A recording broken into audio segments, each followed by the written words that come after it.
Okay, the next thing we are going to do is look at some of the strategies that will help us work on our multiplication problems.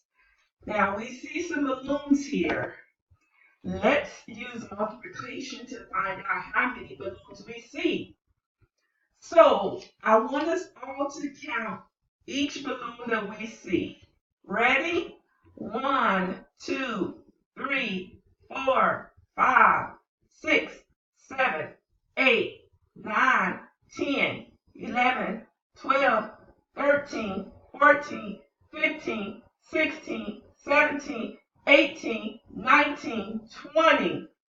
20 balloons. What we're going to do is go through some multiplication strategies that we will be able to determine how many balloons that we see in a quicker way than counting from 1 to 20. So let's get started. All right.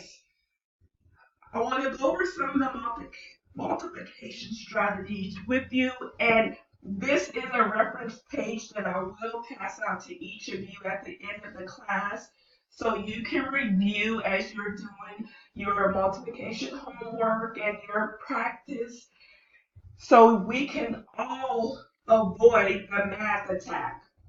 The first thing I want to talk to you guys about is skip counting. That's counting forwards by a number other than 1. So our examples show us multiples of 3.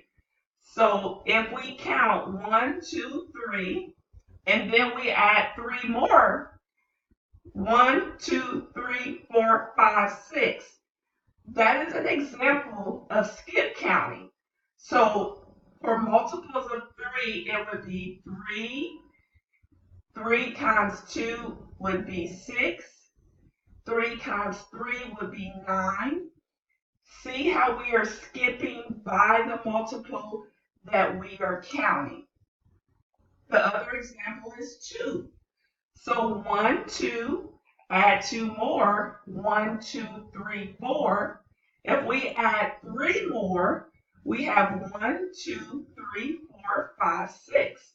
But what if we wanted to add 4 more? For multiplication, we can do 2 times 4, that equals 8. And the next strategy for multiplication is repeated addition. And our skip counting is like repeated addition. If we have 4 2s, we would do 1, 2, that's 1 time, 3, 4, that's 2 times, 5, 6, that's 3 times, and then 7, 8, that's 4 times. So with repeated addition, you take whatever the number is you're multiplying, which in our example, it was 2, and we multiply it by 4. So 2 times 4 equals 8, or 2 plus 2 plus 2 plus 2 equals 8. Another example is called an array, and that's an orderly arrangement of rows and columns, and that helps us who are visual learners.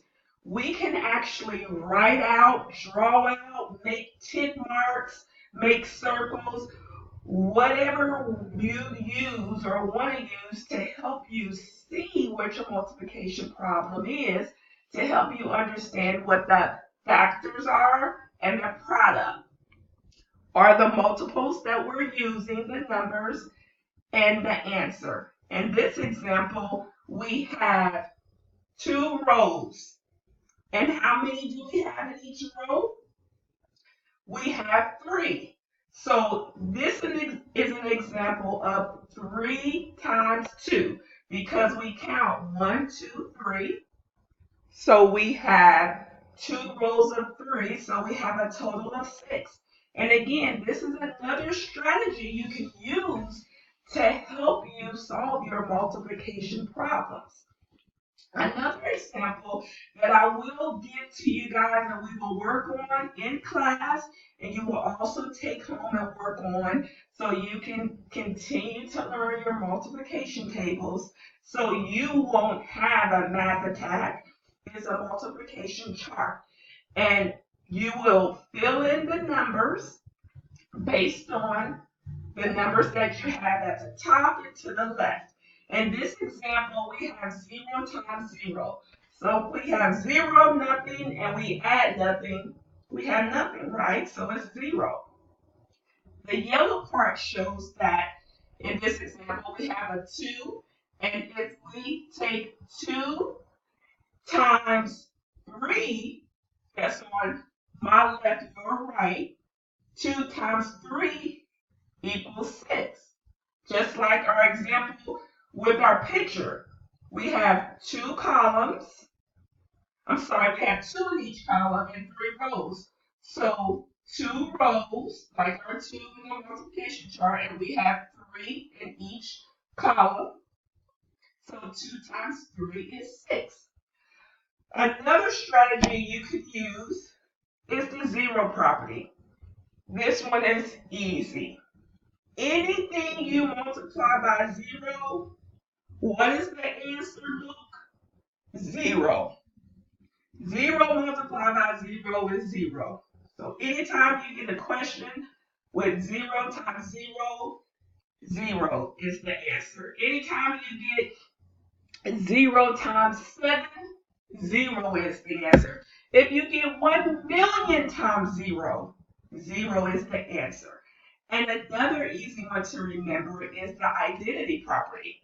And this is when you have a number times 1. So any number you have, if you multiply it by 1, it is going to be that number. So like we discussed before, in this example, the 4 and the 1 are what? Factors. That is correct. And our answer is a product. So 4 times 1 is 4. Olivia, if I asked you what 11 times 1 is, what would it be? 11. That is correct. And another strategy I want to share with you is called commutative property of multiplication.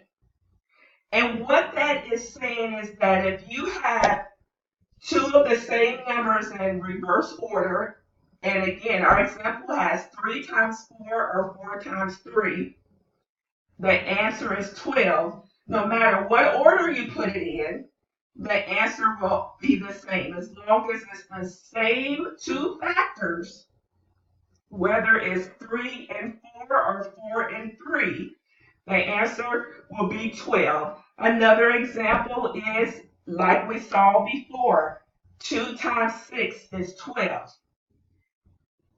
And John, what would a commutative property of multiplication be for 2 times 6 is 12? That is correct. 6 times 2 is 12. So it's those same 2 numbers, those factors, and you just switch them around. Now, let's multiply. We're going to do some examples. Okay, we have 1, 2, 3, 4 groups. And how many objects do we have in each group, Miss Linda? 2. We have 2 birds in each group. So 2 birds in each group. So we have 4 groups and we have 2 objects. So 4 times 2 is 8. That is correct, Timothy. Our next set of questions. We have some ice cream bars. Ooh, don't they look so good? How many groups do we have, class? 2. How many objects in each group? 3. That is correct. So what are our factors? 3 and 2. So when we multiply 3 and 2, what is our product? 6. That is correct, Emma. 3 times 2 is 6. Okay, our next example, we have some squares. And how many squares do we have, Mark? 3. And let's count how many objects or dots are in each square. 1, 2, 3, 4, 5. Sam, that is correct. 3 times 5 equals 15. Good job, class. Okay, these look like cookies, right? But they're not cookies. All right. Joy, tell me, how many groups do we see? 7. That is correct. And now, how many dots do we see in each group, Joy? 7. That is correct. So our factors are 7 and 7, right? So 7 times 7. What does 7 times 7 equal, Kevin? 49. Great job. Our last example, we have some balls in a bag. And how many bags do we see? 4. That's correct. Good job, Miss Linda. 4 times 3 equals 12. Good job, everyone. All right, we are now going to get up and move, and we're going to groove, and we're going to do some multiplication. So get up out of your seats, shake it off, and let's go.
Good job, boys and girls.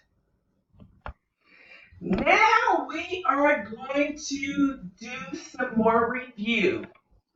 All right, let's look at factors again. Parts of a multiplication problem include factors and products. That is correct, Butler. A product is also that answer.